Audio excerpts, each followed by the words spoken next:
High, কি অবস্থা? কেমন আছো সবাই? আমাকে ভুলে গেছো না? ভুলে তো যাবেই। এত দিন পরে পরে আমি ভিডিও দিই তোমাদের, যে তোমরা তো ভুলে যাবেই। যাই হোক, বহু দিন পর আবার একটা ভিডিও নিয়ে এসেছি তোমাদের সাথে শেয়ার করার জন্য। দিনটা ছিল রবিবার, আর আমি গিয়েছিলাম আমার বাবার বাড়িতে। তো সেখানে দিদি, চৈতি সবাই এসেছিল। তো হঠাৎ করে আমার বহু পুরনো একজন বান্ধবী বলল, চল রামরাজাতলায় মেলা বসেছে, দেখে আসি। তো আমি তো এক কথায় রাজি। আর চৈতিকে বলতে তো নাচা শুরু হয়ে গেল তার, কারণ সে মেলা দেখতে পাবে, ভীষণ খুশি। তো বিকেল থেকে ওয়েদারটা ভালো ছিল না, মেঘ মেঘ করেছিল, তাও সবাই মিলে সেজেগুজে বেরিয়ে পড়লাম মেলা দেখবার জন্য। আর এই যে দেখো, মেলাতে ঢুকছি আমরা। এটা হচ্ছিল হাওড়া উৎসব, রামরাজাতলায় যে শঙ্কর মাঠ আছে স্টেশনের পেছনে, ওখানে।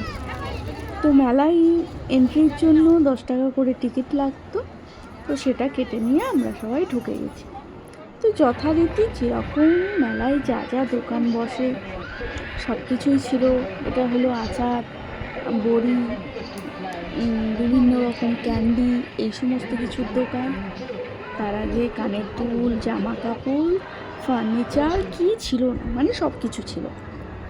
আর এই যে চলে এসেছি একটা আসল জায়গায়, মানে আমরা গিয়ে থেকে তো একটা একটা করে দোকানে ঢুকছি, এটা ওটা নিচ্ছি, কেনাকাটা করছি, কিন্তু আমাদের সাথে যে গেছে ছোট মানুষটা, তার তো আর সহ্য হয় না। রাইডে চাপবো বলে বলে এদিকে নিয়ে আসলো। নিয়ে তারপরে শেষমেশ ওই যে ভূত হাভেলি দেখলে, ওখানে একজনদের সাথে গিয়ে ঘুরে আসলো।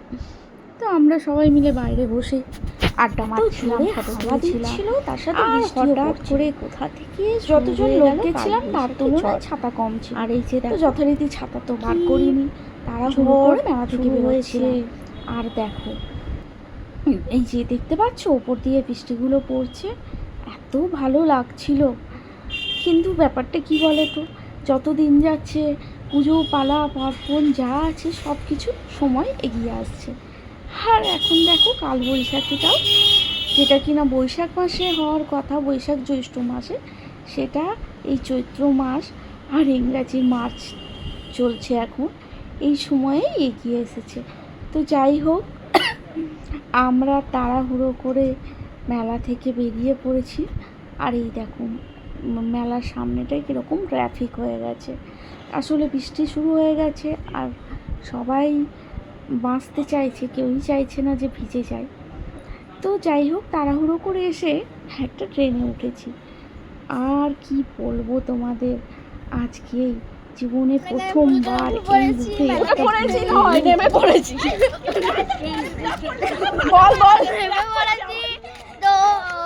আমরা ভুল করে ভুল ট্রেনে উঠে ভুল জায়গায় নেমে পড়েছি। আমরা এখন যাচ্ছি আমাদের বাড়ি, মানে রাস্তা খুঁজছি কোন দিক দিয়ে বাড়ি যাবো।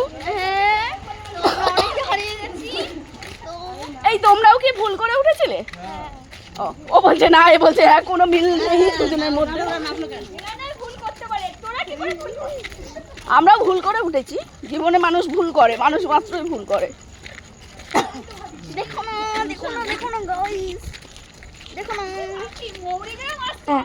আমতা ট্রেনে উঠে বসে আছি, সবাই মিলে গল্প করছি। হঠাৎ একজন বলল যে এটা মৌরিগ্রাম যাবে না, এটা আমতা ট্রেন। তাই আমরা পরের স্টেশনে নামলাম। এই স্টেশনটা ছিল বাঁকড়া নয়াবাদ। স্টেশনে নেমে দেখি খুটখুটে অন্ধকার আর একদম জনমানব।